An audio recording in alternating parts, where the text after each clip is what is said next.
recently, excuse me, I have seen a lot of movies that came out, well, fairly recently. My current ones that I'm going to be reviewing within the next few weeks, possibly within the next few days, are going to be, well, a lot more current than some of the ones that I've done over the past few months. Having said that,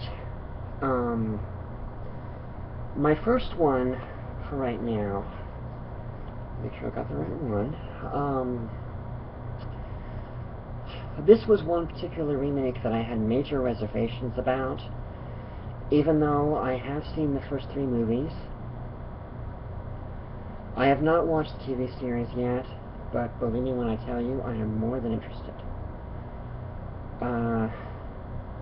Now, for starters, before I go into this remake, I have seen all 3 of the original Robocop movies, but I was a lot more impressed than I thought I was going to be with this remake. A lot, as a matter of fact. Not only did they update the special effects, they did a lot of things with this one that I really liked. They had a little bit more of a backstory on the Robocop character before he became the robot. The special effects were majorly updated. Most of the characters and most of the villains, well, some of them were good, some of them, depends on your point of view, I guess. Unfortunately, excuse me, this particular remake may very easily get a second chapter as well. Honestly, I don't know.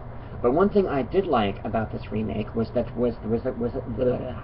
the creators of the original actually, or at least 1 or 2 of them, actually decided to maintain executive producer status as well as based screenplay, I think. I'm not 100% sure. But one thing that I didn't entirely expect was to like this one quite as much as I did.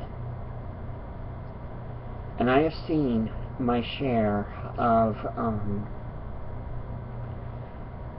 sequels and remakes, some of which have been really, really good, and some of them, it's like, kind of like take them or leave them, if you know what I mean by that. This one, on the other hand, was a very good remake, to say the least. I know there are those who aren't interested in this one as opposed to the originals, one way or the other. I mean, I guess my biggest problem with the actually I didn't have a problem with Robocop 1, 2, or 3 either. But this remake, like I said, they modernized the story and they added a lot to it. The villains, yeah, they're not that hard to figure out. I was also impressed with the fact that because it's with PG-13, they were able to tone down the language and the violence to a certain degree.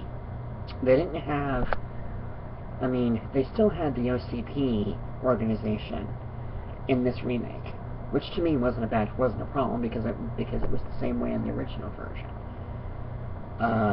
But not only did they kind of change Alex Murphy's character and dynamic and all that stuff as well, most of the villains weren't even the same name as they were in the originals.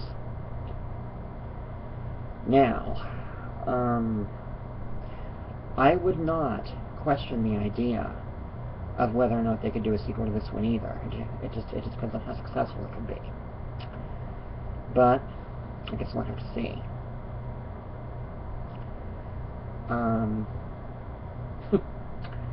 a lot more direct and a lot less long-winded in this one. This is amazing. Anyway, if you're a fan of the originals and or the TV series that came out, which apparently wasn't that successful, but I'm still very much interested in it and very, very intrigued. If you enjoyed the originals